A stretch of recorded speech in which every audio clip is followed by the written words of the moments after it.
All right, good morning. So we'll go ahead and get started so Garrett can get on with his day. I know you're a busy man.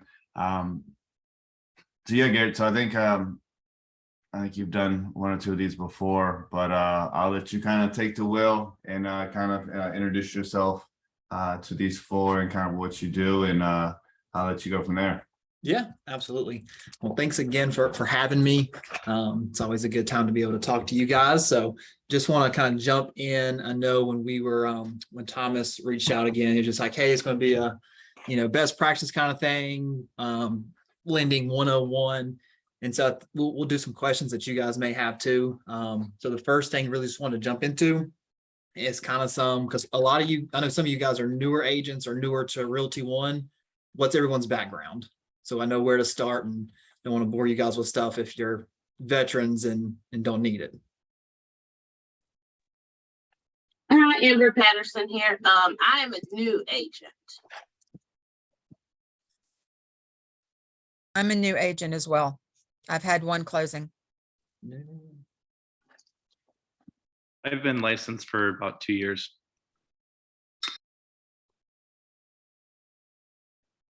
Gotcha. So I got just a couple things written down.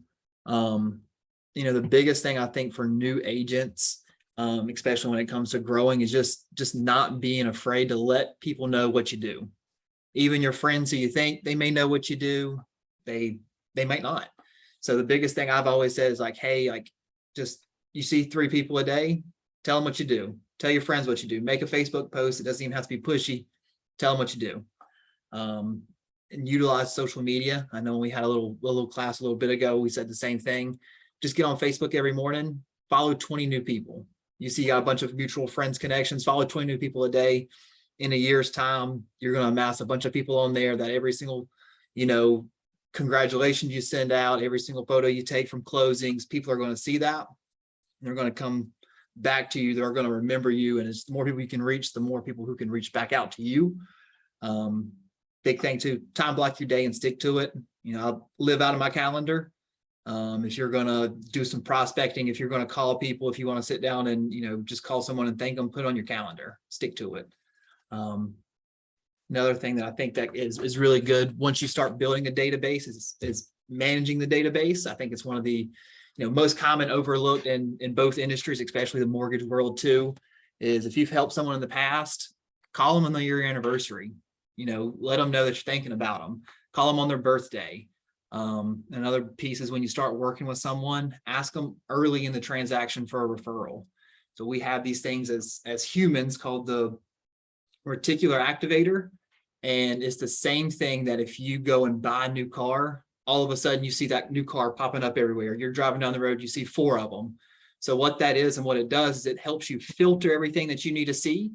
And so when people are looking for homes or looking to buy a home, they're filtering out that too. So they're hearing other people who want to buy homes. Because the earlier you ask them in that process, the more willing to that they're saying, hey, I actually do know someone, you should reach out to this person. So that's always good too, is once you find one person, use them to find other people. That's kind of the new agent tips and tricks that I've always, I think when we're told that, it applies for you guys as well. Because we're in a shared field. We're in sales, we're in a trust network, we are in social settings, it's all the same, we're just a different product. For you guys, it's the house and the experience. For us, it's the mortgage and the experience. So just reaching out and connecting with as many people as you can. Anyone have any questions?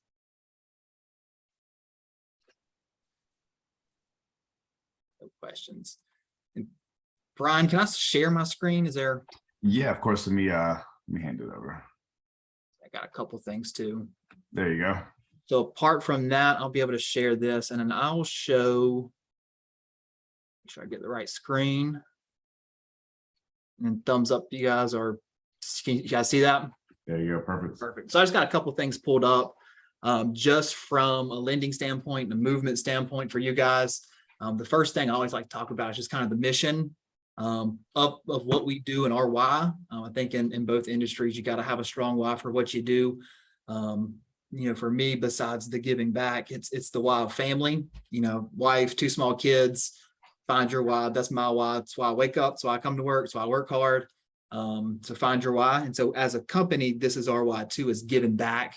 And so if you look up the movement schools that are around the area, 50% of our profits are going back, investing in communities, giving to movement schools.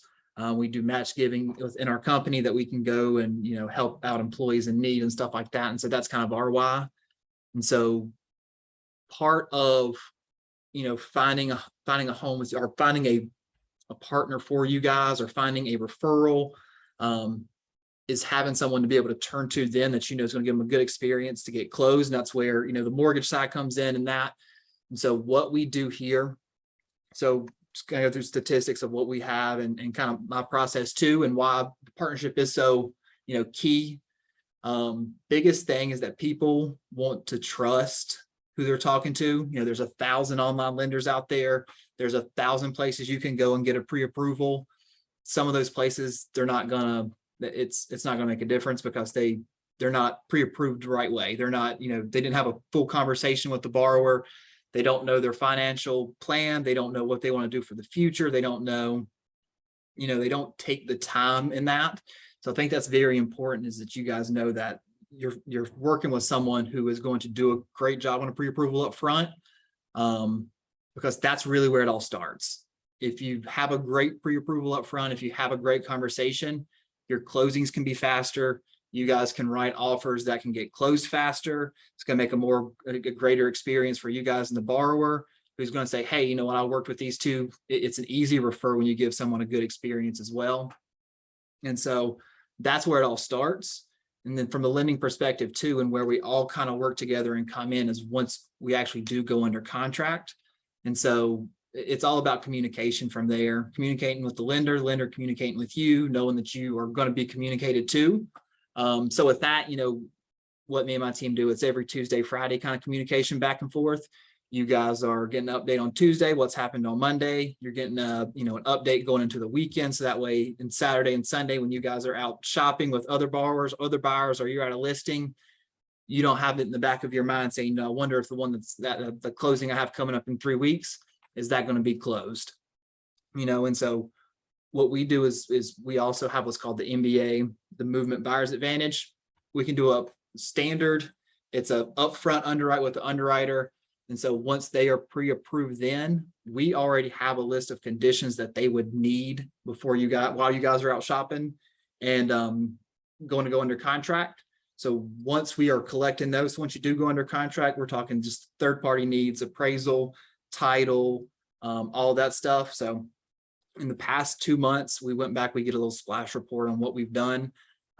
Average clear to close for my team has been 21 days, or 20 days clear to close. So we're talking people who are in a competitive market that's starting to loosen up, that if you're needing to say, hey, you know, Garrett, I need a 25-day close. I need I need something to make my offer stand apart.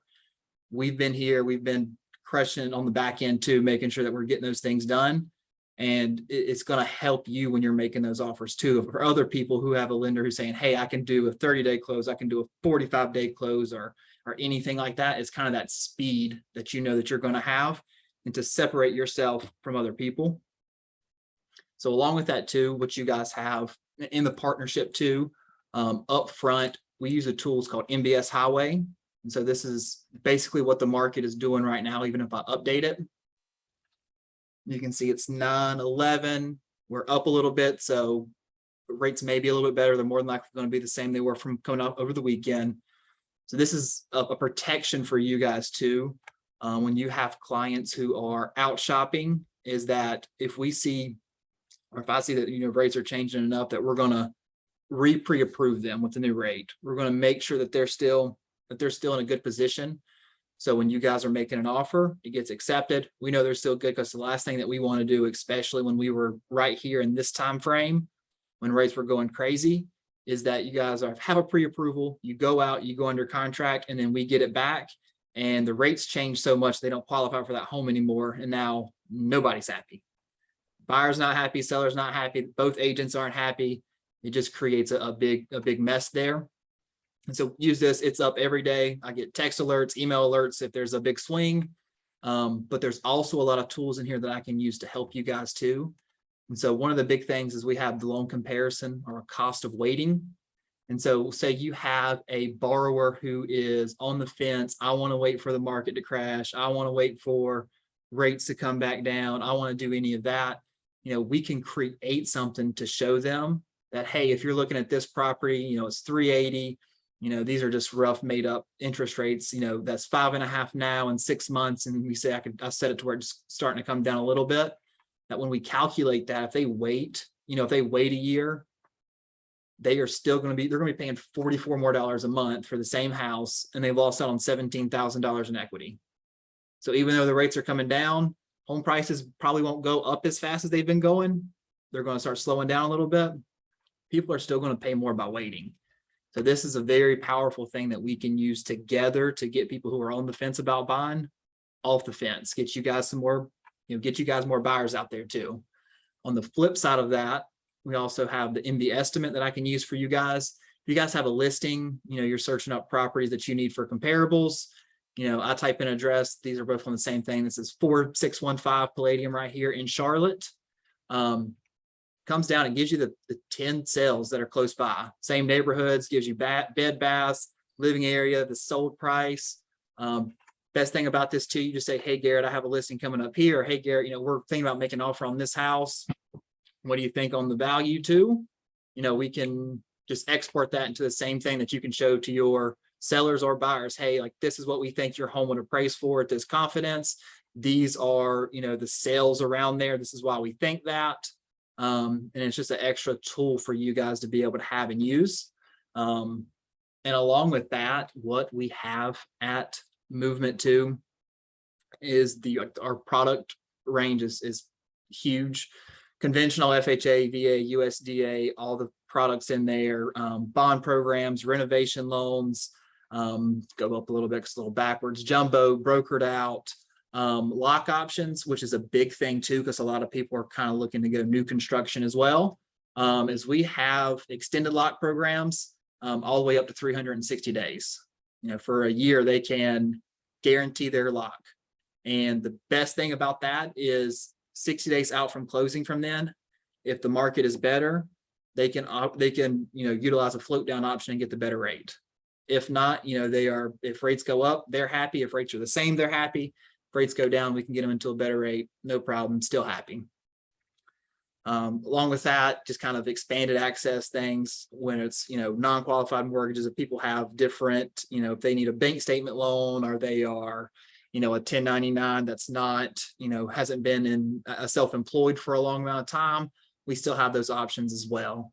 When it comes to government loans too, something that really helps out, FHA, USDA, and VA, we can go down to 580 for the credit score. So a lot of people who are in that 580 to 620 mark, who may not qualify or feel like they can't qualify, could actually qualify. And we love doing that. They have a couple extra things they may need. They may need to have a lower debt to income, a little more cash to close, but it at least gives them the opportunity and the possibility, or at least even the opportunity to then get on track. Because we'll help them with the credit repair, and who we partner with credits like, hey, this is their situation. This is what they have. What can we do to get their credit score up fast? They come back and say, hey, if they pay down this to this percentage, do this, this, and this, their credit score will jump up to here.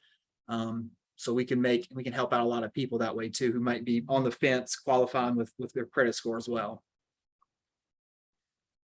Anyone have any questions on any of that, the lending process? Any insights, what you guys want to see, what you want from that? Yeah, Garrett, that's good stuff. I think for a new agent,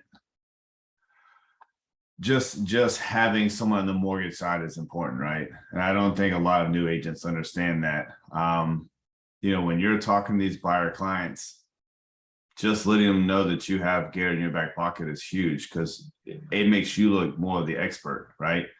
And that's so paramount when these people are going through that, because a lot of people will just end up renting again, or they won't talk to you because you're not opening up about what you know about what you should know, right? You're the expert, you're the real estate expert. So anytime I'm talking to a potential buyer, I'm going to throw out Garrett and let them know, hey, I've got someone that I work with. I don't know if you already got pre-approved. If not, I've got financing in the bag. Let me know. And a lot of times people open up like, I don't think I can get approved. So I'm going to send them to him. And guess what? When he does get them approved, they're going to use you as their agent. So I use it as a great selling tool by letting them know that I have someone on the mortgage side to help me out. It'll get you a lot of business, and it get you loyalty as well. Garrett, is that what you see a lot? Yeah, I think, we've talked about it kind of in-house too, is the more people that you can refer out for your, potential buyers or homeowners, the more valuable you become. We said for each position, you want to be the captain, you want to be the quarterback of your team. If someone has a question about anything, you should be, hey, I got a guy or I got a girl for that. They have a homeowner's insurance question, I got a person for that. Your HVAC goes out, I got a person for that. You need some handiwork done, I got a person for that. The more valuable that you can become and the more referrals that you can give out to other people, that helps you grow too, because not only have you impressed this buyer, but you have someone else that you're giving referrals to. They're like, hey, they've helped me out. Let me send them someone back too. So the more that you can grow your network outside of referrals, just outside of your sphere of influence or your lender relationship, that's huge too. Yeah, and I think for any agent, the lender relationship is by far the most important. It gets me a lot of business just by saying that I know somebody, even if they've already checked on their own financing already. I can't tell you how many times I've had somebody pre-approved with their bank already, and I send them over to my referral, and they end up using them. Or even if they don't, it makes me look good because I did use that. Yeah, I think one thing that's intimidating for a lot of new agents is when you're speaking with a potential client, knowing what the rates are, right? For a real estate agent out there, and I don't know your preference, but what I normally do is like, look, guys, I don't know rates. They change every single day. That's why I've got a guy. Let me send them to you. When I send over a referral, you'll notice I've never told them a rate. I've never told them what type of loan. Like I put all that in your hands. And as an agent for you guys out there that are newer, maybe you don't know the difference in the different types of loans, how much money they got to put down and all that stuff. You don't need to. Even if you do know it, even if I do know it, if I just had a conversation with Garrett the day before about the specific rate, I'm still not going to mention that to him because that's not my job. So don't hesitate and say, look, I'm not the expert. Let me get you in front of the right person. And I'm assuming you prefer that as well, because the last thing you want is all these people that, oh, Christina told me I could get 3.75% with you, and on a conventional loan with no money down, right? So the less information I tell them is probably better for you. Yeah, and I do the exact same way. When someone's asking me a contract question or they're asking me something, I say, hey, look, we all have specific roles in this transaction. I'm not specialized in writing a contract. I'm not specialized in, truly helping you structure an offer in the way for you to win. I can get you the financing. I can tell you what we're seeing in the market. I can tell you what the rates are going to be. I can have all that conversation. But when it comes down to it, we're all specialized for a reason. Think about if we did the other way around. Think about if you did that to real estate agents, like, oh, Brian will list you for 4%. And they come to me, I'm like, no, I won't. So the less you can tell somebody, and again, for a new agent, you probably know less to tell anyways. It's not hurtful in doing that, and it puts more options in his hands because he can start with a fresh slate. And I do have a little new agent cheat sheet I'll send out to you guys. It just lists out all the programs, the maximum loan amount for each one, down payment requirements, credit score requirements, just so you do have the basics of it. And then when you get into more details of debt to income or interest rate, credit scores, all that, that's where I can come in and truly help out. Yeah, and that MB estimate's a great tool. Is that something for new agents where they would come to you each specific time, or is that something they can get access to? Or yeah, so you have to have an MLS as a lender number to get actually hooked up on it, and then I'll pay for it monthly. Gotcha. So especially if you're just starting out, but I tell everyone, like, hey, if you just shoot me an address. Like I do it too, where if you're going to place an offer on a home, shoot me the address. I run it. I just update the pre-approval really quickly too for the property. Because in Charlotte, you can go somewhere in one neighborhood and your HOA fees be $30, and then the next neighborhood over it's $300. So There's a Oh, lot of man, stuff that we that- just make, we just want That to make. last second dead income is always fun when that comes up. So we just want to make sure that every time you place an offer that you're going to get qualified. And so you just send me if you're going to make an offer on a home, send me the address. I go back into the file. I look up the property taxes, HOA, update it real quick, make sure the rate's good. Everything's good. I just send you an updated pre-approval letter for the offer. That's the last thing that any of us want, is to make an offer and it not be able to go through because of a slight change that was overlooked. Yeah, for sure. And as far as, using someone like yourself versus them going to Bank of America or going to one of these, Rocket Mortgage online, what do you know? Obviously I know, but what do you think the benefits that you could tell them to why it's better than going to your brick and mortar local bank or your online Rocket Yeah. Mortgage type company? So a lot of times, and we actually, it's funny, we just got sent an article yesterday on like Wells Fargo, for instance, all the scandals that they've been accused of and everything that's going on. Yeah. They just came out and said that they're cutting back operations right now on what they're going to do from a mortgage side. So you start cutting operations, whereas from the lending or the amount that you're going to do, you never know really what's going to happen and who has your loan or who may be there one day and gone the next. The same with your big online lenders too. I'm sure that you guys have seen the better.coms who are cutting 50% of staff at a time because these places are refinance shops that, are also operating the purchase world, because purchases are forever. They're going to go on forever. People are going to buy homes. People are going to have kids and need it. Refinances aren't always there. So when we come through what we just went through in 2020, 2021, you have all these companies that overload, they overexpand to take advantage of the refi, make the quick buck. And so now that we are, in that shrinking market of, from a mortgage perspective, because there's not as much refinances out there, these places shut down. Rocket Mortgage, like for instance, their people get paid off pre-approvals and they get paid a little bit more once it closes. So for them, they're just trying to get as many people pre-approved as they can from 8 o'clock to 6 o'clock at night. And they are, we've just the horror stories from that, or, stories that we hear that someone got approved by an online lender. They told the guy, hey, just go ahead and put, we'll figure out the income later. The listing agent sent over that referral to her mortgage. I said, hey, can you just I haven't seen this name before on a pre-approval. They're not local. It's a big online lender. Can you take a look at it? Come to find out, the guy wouldn't have qualified. Online lender told me everything was good. They were going to put $40,000 down for their earnest money. They were going to lose it. Yeah. I would say that's a big thing too. Another part is just the availability. Banks and online lenders work banks and online lender hours. When it's 8 o'clock, 8 p.m. and you have a question, you need to call someone, like that's where we come in. I can't, there's been countless amount of people that's been shopped that have shopped me before because of interest rate, and they're trying to find an eighth better, and they tried calling someone at 5:30 and no one's there to pick up the phone. Yeah. That's the most, and for all of us here, that's the most important thing for us to do, is to pick up the phone. Or if you're in a position where you can't pick up the phone, just text them and say, hey, I'll call you right back, and actually do it. I tell people, on the mortgage side, the phone can make you the richest person you want to be, or it can make you the poorest person you want to be, depending on how you use it. If you use it you're just scrolling through social media all day, that's not going to be making you deals. But if you're picking the phone up, calling people, talking, answering the phone, people appreciate that. And that's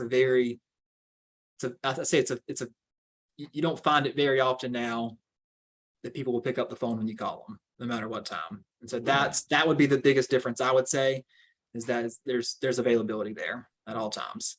Can I just add a real life story that happened to me? Yeah.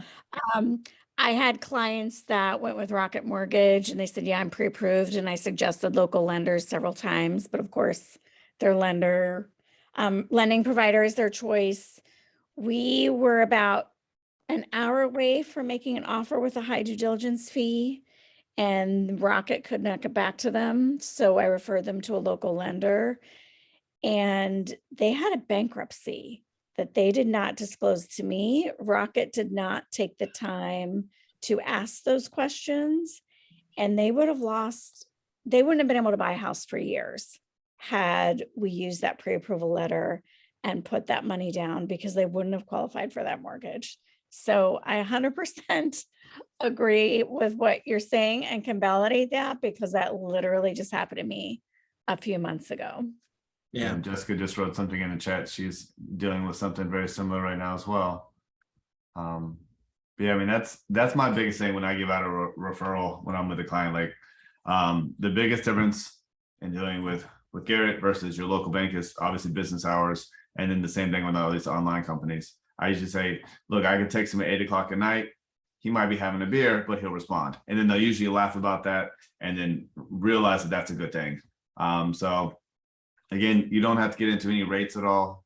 Just to know that you know them, that you have a good relationship, that you trust them to do a loan for yourself, right? That's gonna make them feel more comfortable, and then push them aside. And then, Garrett, what I normally just do is say, when I'm sending it to you or someone else, to just send you first and last name, email address, phone number, and then like roughly, if you have a specific property to looking at, so you know the amount, that kind of basic information. And then from there, I mean, you're just going to send them a welcome email with a link to an application, and the kind of balls in your court at that part. Yeah. So I love getting the name and the number, instead of the opposite way of you giving my information out. Like, Yeah. because if we go that route, because there are 1,000 lenders out there, Yeah. the chances for me to be able to talk to them, it just decreases from there. So you send that over. What I do is like an upfront kind of pre-call over the phone. I'll text them, say, hey, this is Garrett. Brian just sent over your information, said you're interested in purchasing a house. When's a good time to talk? Or is texting better? And so the last thing I want to do too is send them a pre-approval if their credit score is going to be 550. If I can talk to them over the phone and say, hey, do you know why your credit score is that low? And so also to get them a little bit, familiar with the process, the next steps to come, but also so I know what documents to request. So when I do a pre-approval, like I'm going to figure out what their credit score is. I'm going to figure out if they're a W-2 employee, a 1099, or do they have Schedule E income, do they have rental property, Schedule C? And so when we do that pre-approval, I have all the documents that I need to be able to calculate the income right. And then after the pre-approval, it's reaching back out to them to say, hey, here's a deep dive of everything. This is where your credit score is at. These are your liabilities. With purchasing this house, what are you looking to do in the future? Because that might change what they want to do with their mortgage right now. If they're, expecting a raise, or they're expecting to change jobs, or they're expecting, there's 1,000 things that can change, whether you want to put 5% down or 15% down or 20% down, if you even have it. Because a lot of times right now, what we're even telling people too is, if you're buying a house right now, more than likely you're going to refinance that in 16 months because, the feds are fighting inflation. The recession, quote unquote, is coming. Every recession before, rates have dropped. And so that's also a good thing for you guys, because as rates drop, if people are, online or can work from home, and the recession is not going to affect them as much, but they also come back into the market to be qualified to purchase a home. So we're telling people, hey, we're going to give a little bit of a credit on our side, just about on every deal to either get you a better interest rate if you're right there close, or if you want to have lower closing costs. So we're telling people, if you're going to take a credit, apply it towards your closing costs. Take your cash, your money out of pocket as low as you can. Because at the end of the day, like if you're well qualified, mortgage insurance might be $20 a month, $30 a month, depending on your situation. And then when you refinance, with the equity growth in your home, you could get rid of it and get a lower rate. So why, drain the bank account and take, 20% down if you can do 15% down, save some money, and then in 12 months, refinance, get a lower rate, get rid of mortgage insurance, and you still have money in the bank in case something happens and you need that to, replace the HVAC system, or, anything goes on in your life that you're not, draining the banks for it. Yeah, it's funny you mentioned, because I was actually about to bring up the seller credit, and that's something that a lot of people are probably the biggest thing to worry about is their credit score, obviously, right? But B, down payment, right? Mm-hmm. So I mean, that's always one thing. Like when you let them know that you have a mortgage person, then they're gonna open up to you on why they haven't made the move, because either the credit's bad, or they only have 10 grand in the bank and they don't know if they can afford something. So seller credit's something that I use a lot on my office, where people are, even because in front of a lot of people don't have a ton of money to start with, so they're worried about 3.5 to 5% down, right? Mm-hmm. So if you've got an offer for 300,000 and you can put a $6,000 seller credit in there, that shows up a cash on the table for them to go towards their closing costs, and they less cash out of their pocket, right? So for people that are worried about the money out of pocket, again, you don't know all those numbers as an agent. Just say, hey, there's things we can do, getting a seller credit when we put in offers. Let me get you in front of my mortgage guy and he can talk to you more about that, right? So I mean, those are just little things. Again, I'm not giving any specifics, but it's just another trick that you can do, because that is an objection you're going to get a lot. It's like, I would love to buy a house, but I don't know that I have the money to put down. And a lot of times it's a lot less than they expect. Yeah, it's a lot less, and there's a lot of places you can pull from for your down payment and closing costs. Like a lot of people, and depending on their age is whether, I suggest this or not. If you're younger and you have something in your 401k and you want to buy a house, yeah, it might be a good idea to pull it out, because you're going to have that time to build it back up and the equity in your home by the time you live. If someone's 65, I'm probably not telling them, hey, let's tap into your 401k to buy this home. Right. Yeah, that, gift from family members, no matter how big or how small it is, or even, FHA's even open it up to close friends that you can document, as long as it's not a loan from them and they put in the letter that, it doesn't have to be paid back. We don't, that's fine. It's acceptable, on our side. And so there's a lot of different things that people have access to for down payment. And even programs, if it's in Charlotte, you have House Charlotte. That could be, an extra $10,000 someone can get if they meet those, specifications to qualify for stuff, or any down payment assistance. If they're 640 and above, for most cases, they, make less than what's on our side, 80% of the area median income. There's a lot of programs out there. And, we just had recently too, it was passed where Fannie Mae and Freddie Mac are our big governing bodies. They're going to start allowing, lender finance down payment assistance, which we used to have in the past. And it was such a big thing. I think it was called Dream to Own. And through our Movement Foundation, we were doing that down payment assistance and giving out those funds for people to get into homes. And other companies complained about it and they shut it down. And so now I think with the shrinking market, and because there's a ton of layoffs that are happening in our industry right now, that Fannie Mae and Freddie Mac's trying to open that back up, and they have opened it back up so people can have those options, and we can help out just as many people as we can, honestly. Yeah, definitely. I mean, again, I think the biggest thing is when you're talking to a potential buyer is, again, not only to refer them, but to get them approved. Because there's a lot of times you just have to talk them into getting approved. Listen, once he emails them on pre-approval, they will buy a house, right? But if you don't know if you qualify or you can afford a house, there's maybe a 50-50, maybe less than that you even try to, right? Because there's so many people that they can't buy a house, right? If they don't get a pre-approved, you have a 0 chance of selling them a house. If you send them over and they get a pre-approval, God, it's probably 90% that they're going to try to buy a house. Yeah, that right? I mean, so that get them that approved pre-approval is the biggest thing. That pre-approval letter for them is like a blank check. Oh God, it people are like, you'll go from like barely talking to someone and getting them to respond to the phone. They get that pre-approval. Oh, they're blowing you up 7, 8, 9 o'clock at night. Hey, I want to see 4 houses tomorrow. They think it's again, so powerful. Until you get that, you're working a lot harder by not referring someone else, and they're going to do the work for you.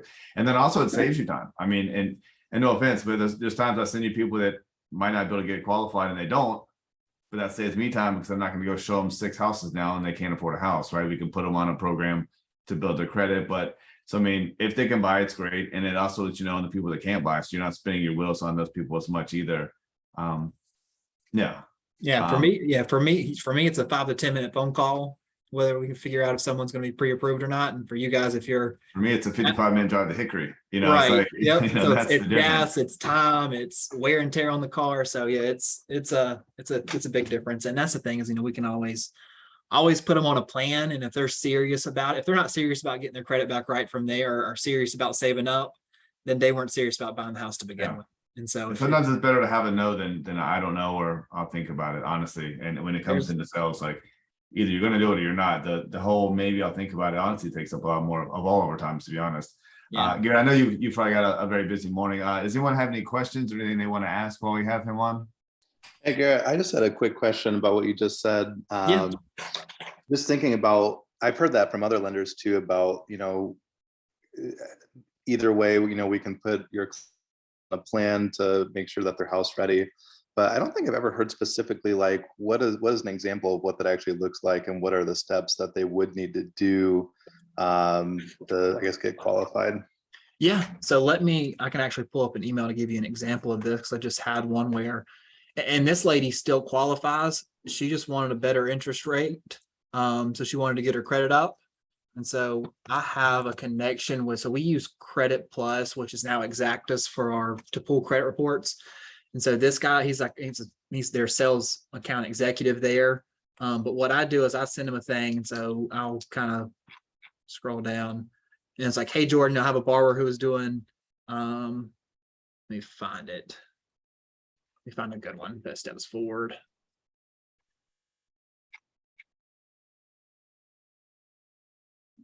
You put me on the spot now, kind of wade through all the emails with him.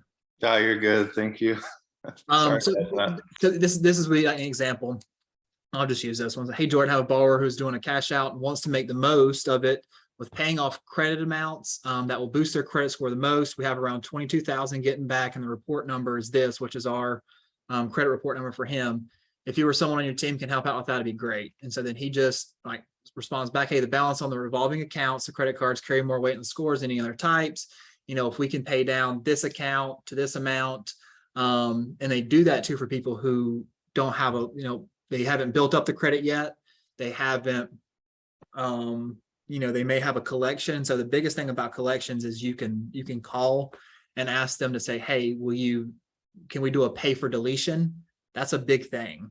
And we tell them if they say no, they won't delete it, then like just don't pay it off, because then it's kind of, if you're going to pay it and it's not going to go away right now. So we're going to plan on getting it paid off, but just don't pay it off right now and put money out of your pocket, because they can call and they'll accept a pay for deletion. We can do a rapid rescore on our side, and that collection of account comes off of their credit report.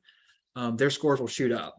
Or if it's, hey, they don't have enough credit history and they say, hey, they need to get a $2,000 credit limit out of a local bank on a card, and they need to buy their groceries on it. They need to they need to pay for their gas with it, and at the end of the month pay it off. So in 6 months they build their credit, like that's it too. And so it's utilizing them, because like we said earlier, everyone's a specialist and I'm not a credit specialist. So I say, hey, here's their deal, here's their background, what's the best way forward? They give that to me. And then where I come in on that is just kind of being organized with that, and with what I use for, all the people who are in credit repair, is having them in a list. And then every month reaching out to them and saying, hey, it's Garrett, just want to call and check in. How are things going with the card? Have you guys paid for the gas? Have you been doing the grocery? So staying in contact with them and really holding them accountable to say, hey, if you want to buy a home, this is what you got to do. Hold them accountable. And when they're ready, they get sent right back to you. Awesome. Thanks for that. Yep. Typically, are you seeing about 6 months then for a client that has poor credit? It's all situational based, because they could have poor credit and have some money in the bank and be able to pay off like 2 collections and get them deleted. And they go from a 550 to a 650, in less than 30 days, because we do the rapid rescore. Oh, gotcha. Wow. Okay. Yeah, Cool. that's Thank you for that. one of the things. Like it's hard to even have that conversation with a potential buyer until you send them to Garrett, and then when he sends them to the credit people, it's like he's referring it out to someone else. So like it all comes full circle. So it's the best thing to do is get that process started. So let's at least put an application in. Let's just see where we're at, because a lot of people are surprised to have, like you just mentioned, a 550, but have a good job making money and end up buying a house in 45 days. Mm-hmm. They would have never even put in an application. Or even then too, if they, what you can do too is you can do the brokered out program, where some companies go as low as 500. I've seen it here too, where if we're below 580, but we're still getting, what's called an approved eligible, or even a approved eligible on our automatic underwriting system, we can send that to our credit risk department here, and they can take a look at it. And if it's something where it's just they don't have enough history yet to have a big credit score, or it's something that's way in their past, they've made exceptions for that too. Like everything, you can have those exceptions, because for the biggest part, and the reason we can do that is everything outside of jumbo and some bond programs, we service. So we don't sell the loan either. We keep them in-house. So when they have a question in the future too, they call me, or they call you, and then you redirect them back to me, but we help them out with that, the online portal. And then we do have a whole kind of servicing team that's just monitoring that MBS highway and rates. And so when you guys have something that pops up, that team is utilized for two things. It's one, if we can save the borrower's money, like, hey, we're going to reach out to them and say, hey, we can do this. But what it also does is, let's say they go to get pre-approved, or they're just looking online and have their credit pulled for something, but they didn't reach back out to you. They haven't reached out to any realtor yet. They have credit triggers in there to say, hey, this person's had their credit pulled by a mortgage company. That gets sent back over to me. Say, hey, like you just got your credit pulled. Like, hey, like, we'd love to be able to help you out again. We get them pre-approved. I look back at the previous file too. Hey, Matthew, you sent this one over to me last time. I've got him pre-approved. We're out looking for a house. Here's a referral back to you. And so a lot of that is we can have the processes, we can have the procedures in place. Like, to give you, for instance, for me, so after closing, I do a 7-day review. How'd the process go? A 1-month review. Hey, you've been in the house for a month. What's a problem that needs to be fixed with the home? And that's where that whole, if you have people you can refer business out to, is where it comes in. Hey, Garrett, we've been here, but the sink upstairs, it's got a drip that, no one knew about. It's like, oh, wait, let me get my plumber out there to you to help you out. And then after that, a 6-month review to make sure the mortgage payment's still good. And then after that's a yearly review. And so it's constantly following up with them and priming them, and every single time asking, hey, do you know someone right now who's looking to buy a house? Every single time. You're constantly priming those people as well to send you a referral in the future. And so even if you do all of that, someone can still go online and have their credit pulled because, they're just up late at night at 1 o'clock in the morning thinking, hey, we're getting ready to move. Then they're not going to reach out to you because it's 1 o'clock in the morning. And so we have so many safety nets that are there. And me specifically developed this to be able to squeeze the most referrals out, but also be able to give more back to you. Because that's what it is. It is, at the end of the day, it's a two-way street of how can you refer to me and how can I refer back to you. Yeah, I think it's funny because I feel like a lot of people don't think that in the mortgage industry that you guys are in sales, but you guys are just as much or more in sales than we are. So I mean, think about everything that he's doing and his follow-ups. I know that's not necessarily finance for us for this rev up, but following up with people and constantly asking for referrals is a big part of it. I mean, if he's doing it on his side, we should definitely be doing it as well. But any other questions? An easy way to pitch that is just say, hey, I'm out traveling for you. I've also got to find other people that I would love to help. If you know someone who is looking to buy a home, I can spend more time on your file. I can spend more time helping you if you can help me find people. That's just the easy way. And I always say in that follow-up too, with, if I'm following up with them 2 times a week during the process, when I first ask them, I'll ask them on a Tuesday and just say, hey, you don't have to know anyone right now. I'll call you again on Friday to give you an update. If you have someone by then, that'd be awesome. So it gives them a week for what we talked about earlier too, that reticular activator of who's buying a home. And I think you would be, surprised about how many people will actually know someone when they're also buying a home, because those people too they're similar lifestyles, similar lives as other people. If you're, out of college for, a few years and you're looking to buy a home, you probably have friends who are the same age or in the same situation. And so anyone who's buying a home, more than likely they're in the phase and have friends who are in a similar phase, whether it's they've lived there for 3 years, because the average mortgage is 7 years, basically no one pays their home off. And that's the average, so you have people who are moving every 2 years, every 3 years, and those people are all in the same kind of category. So people always know people. Yeah, very true. And you said earlier, I think you're going to email out that agent cheat sheet to everyone that was on here. Yep, I'll give you an agent cheat sheet. I will also, here's another thing too I've got for you. I will send you a link for you guys. It's through Total Experts, our marketing stuff. But it'll give you an extra access for flyers and everything like that. But I'll also get notifications through that when you guys do a listing. And let me pull this up real quick and I'll show you too, because it's pretty cool. But I'll be able to share that listing stuff with you so you can It's basically called a single property site, and you can share it to your Facebook, your Twitter, Pinterest, whatever. So let me just create one real quick. Good old Pinterest. Yeah, people love it. And I use this one as my example, even though it's not even still a listing, but bring it back over here. So I can share my screen one more time. All right, can you guys see that? Not yet. Oh, there we go. There we go. So again, like this was just a listing, 3005, Great Falls, but you can scroll down and I can change it around, but the residents, and you can post something like this to your social, like just directly to it. So gallery view of everything. It just takes your listing and puts it in a very nice way to be able to share it. And then a contact form, because this is bread and butter right here when people are reaching out to you directly or fill out their information to send you a message. This goes back to that whole database management of what you do. It is the most overlooked in email marketing. I've been listening to a lot of marketing kind of videos to really learn and squeeze out from like agencies and what they do. And this is the biggest thing, because there's so many laws when it comes to advertising. It's so many, nuances you have to wade through. But if you can do something to get someone's information, whether it's through your social media with one of these, whether it's hosting an open house, you own that information and you can send them what you want in an email. You can send them whatever offer you have in an email with and you're not specifically looking at ads, ad rules or anything like that, as you can communicate to them directly. That's huge. And so if you can, there's even a specific way, if you have all their information, how you can send out emails just constantly through Outlook. I mean, you can send, if you had 100 people in your contact list, you can send 100 emails in 15 minutes if you want a blank statement, everything, and send it out and market to those people.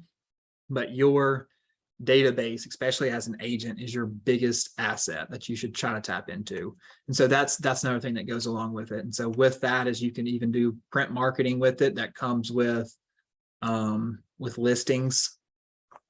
And like you guys have access to this and you can just save it. You can throw it up on a computer. I can do it for you and send it to you. But there's a lot of stuff that you can do with that as well. So that link basically gives you this stuff. I just ask, even if you don't use it, just fill it out at least. So that way we can do the single property sites together and the social media and everything. So we can, put it out there. That's the biggest thing. If you are doing the thing that we talked about in the beginning too, following 20 people every day. I think when I did that last time, I said, even if a quarter of the people actually accepted your friend request and you just did it 5 days a week, you're 25 people a week. And in a year, you've grown your database by 1,300 people just on your social media. And that's only a quarter of people. But if you're sending friend requests with someone who has 50, 60 mutual friends, they're going to accept it. Yeah. So you can grow like that, exponentially. And as your following gets bigger, you're reaching more people. More people are just apt to follow you because they see you as a source of knowledge as well. Get mortgage and social media in today. That's right. That's right. Social media is a big part. Marketing yourself, and it's a lot of scary stuff you can do with social media. Yes, absolutely.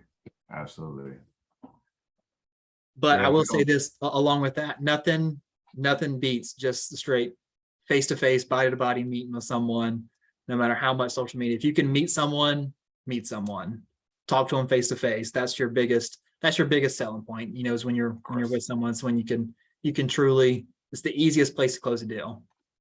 Yeah, that point, I mean, even if I meet someone on social media, the first thing I'm talking about is getting in front of them in person. Yeah, always going to be helpful. You have anything else for us, or anyone else out there have any questions? Pretty quiet this morning. It's early. It's Monday morning. Well, this was good, man. I appreciate you. Hope we didn't keep you too long, but yeah, I appreciate you jumping on this morning. I look forward to getting that email. Use those cheat sheets. They're super helpful. And if you haven't had a one-on-one with Garrett before, set that up. I'm sure he'll be happy to sit down with you, and you guys can kind of fine tune how he likes his referrals and things like that. Yeah, and we'll just fine tune everything from start to finish to make it the best experience from me to you, and then from both of us to the borrowers, or your buyer, or even the listing agent, the listing agent as well, because that's part of what I do is updating for the listing side too. Right. Make it a great experience for everyone. So when someone, if that listing agent has another listing, or, anyone has a listing and they see your name and my name come through with a pre-approval, they know it's going to work. That's, Right, yeah. a big thing of having someone local too, when you're out shopping. Agreed. I think Well, everyone's- thank you guys. I have Awesome. everyone on here. So I had Abby, Matthew, Christina, Amber, Jessica, Brian. Was there anyone else? You got shoot. Abby? I do have Abby. Yep. Okay. Yeah, I think that was everyone. Perfect. So I think I have everyone's email, or I can at least go to the website and find everyone's email. Yeah, just let me know if you need anything. Yeah, I will. And then I'll send everything out. I have a 10 o'clock coming up. Pull up my calendar, tell you guys I live through my calendar. So It's the same. I've got a 10:30, 11 coming up. I have a 10 that goes to 11:30, and then I have a 30-minute break. I'll try to send it out before I have a lunch at 12. So I'll try to get it to you guys. If not, I'll have it to you by the end of the day at least. Yeah, end of the day is fine, boss. Well, I really appreciate it, man. Everyone have a good Monday. Sounds good. See you Thank you. guys. Thank you again. Thanks, guys. Bye.